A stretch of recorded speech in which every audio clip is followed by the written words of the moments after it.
¿Cómo andan? Acá estamos para compartir con ustedes el libro de Sofonías.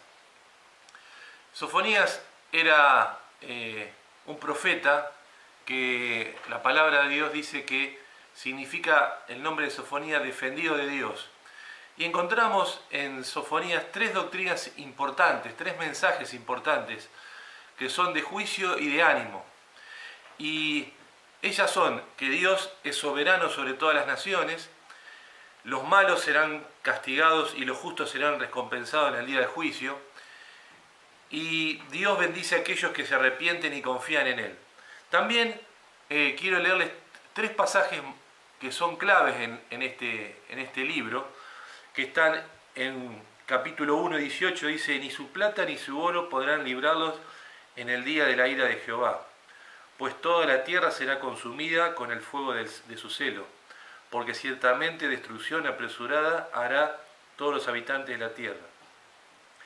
Sofonías 2.3 dice: buscad a Jehová todos los humildes de la tierra, los que pusisteis por obras su juicio. Buscad justicia, buscad mansedumbre. Quizás seréis juzgados en el día del enojo de Jehová. Y el último, que después más adelante quiero meditar, Sofonías 3.17. Jehová está en medio de ti, poderoso. Él salvará, se gozará sobre ti con alegría. Callará de amor, se regocijará sobre ti con cánticos. Cuando él tenía 20 años Sofonías empezó una gran reforma sobre la tierra. Derribó ídolos, juzgó a los falsos sacerdotes y profetas, empezó a reedificar el templo y dirigió a la nación de Israel a celebrar la Pascua. Luego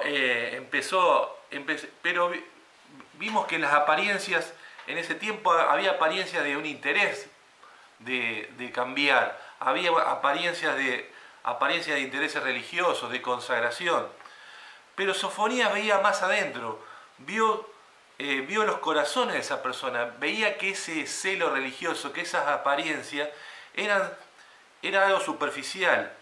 La gente no se deshizo de sus ídolos de sus casas, sino que además tenían ídolos en sus corazones. Ellos todavía eran avaros, eran desobedientes. Incluso la ciudad de Jerusalén era una fuente de pecado y de corrupción. Y muchas veces también nosotros nos pasa que en nuestra vida cristiana no queremos dejar aquellas cosas malas. Tenemos cosas arraigadas del viejo hombre. Y Dios es un Dios celoso, no quiere que vivamos para Él solamente. Es más, volviendo al pueblo de Israel, era un pueblo sincretista. ¿Qué significa esto? Adoraban a Dios y también adoraban a los ídolos. Era un pueblo muy raro, ¿no es cierto? Porque ellos mismos, por un lado, adoraban a Dios y también adoraban, por ejemplo, a Moloc, que era un dios de esa época. Un dios en minúscula, ¿no es cierto? Por eso Sofonías pronuncia un juicio del Señor sobre toda la tierra de Judá. Este segundo anuncio es seguido por las bendiciones que el Señor da sobre todas las naciones, especialmente sobre Israel. Sofonías tuvo el valor de hablar con determinación, porque sabía que estaba hablando de la palabra de Dios. Fíjense que el libro comienza con palabra de Jehová y termina con dice Jehová. Él sabía que los muchos dioses que la gente adoraba, ni el poder de la armada podía salvarles del castigo de Dios. Dios es misericordioso, chicos, es compasivo, pero cuando sus advertencias son ignoradas, ha de esperarse un juicio. Y vemos que el pecado, chicos, el pecado deja marcas en nuestra vida. Por eso es importante cómo tiene que ser nuestro andar en nuestra vida cristiana.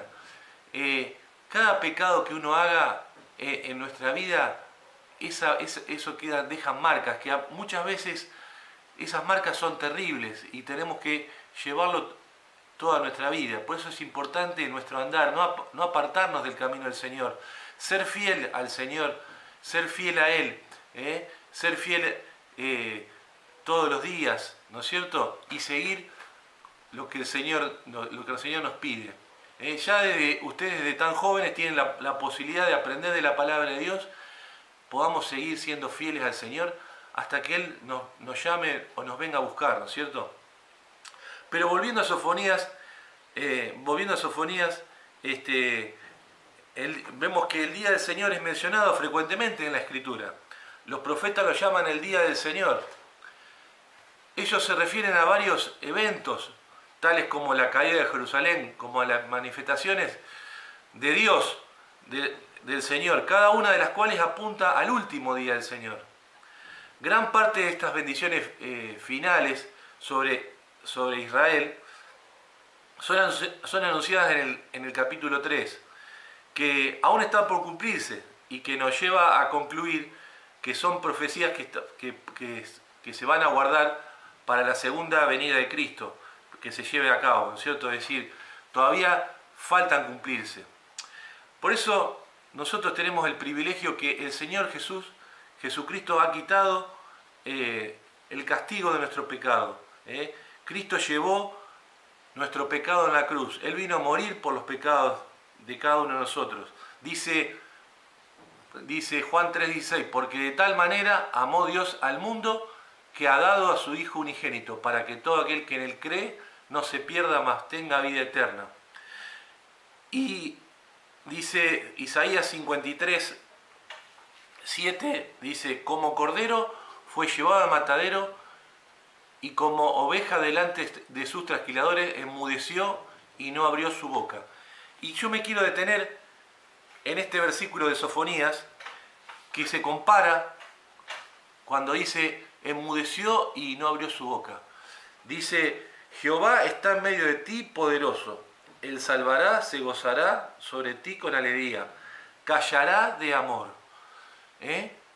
Como cordero fue llevado a matadero, y como oveja delante de sus trasquiladores enmudeció y no abrió su boca. Él cayó de amor por nosotros.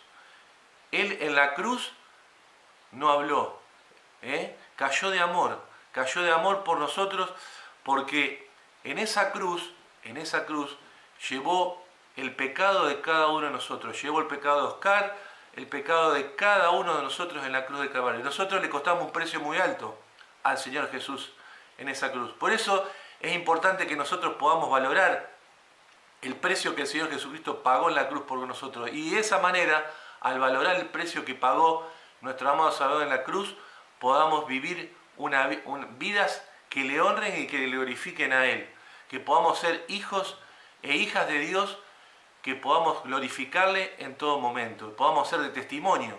El mundo va a creer a través no solamente de nuestras palabras, sino a través de nuestro testimonio.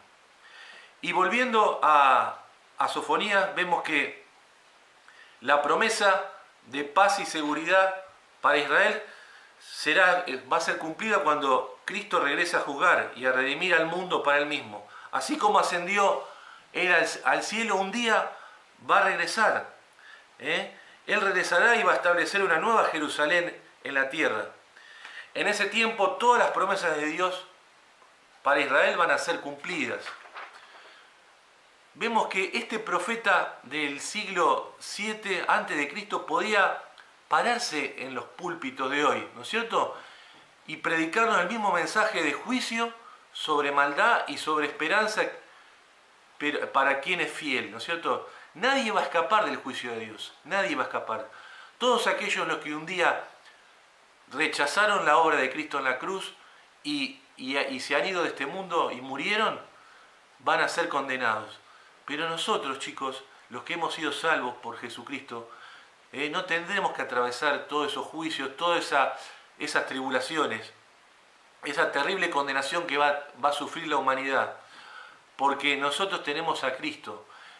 Esas terribles tribulaciones son consecuencias, y ese terrible juicio son las consecuencias por rechazar la obra de Cristo, por rechazar a aquel que vino a este mundo a morir por cada uno de nosotros. Jesucristo nos ha salvado de esa ira venidera. Nosotros no tenemos que preocuparnos por eso, porque estamos en Cristo y somos salvos por medio de Jesucristo. Nosotros tenemos que ocuparnos de tener una vida que le honren y le glorifiquen, y también le podamos servir a Él como Él quiere. Que podamos valorar lo que hizo Cristo por nosotros, que podamos pensar en el precio tan alto que le costamos en la cruz y de esa manera podamos vivir vidas que le honren y que le glorifiquen. Que el Señor les bendiga.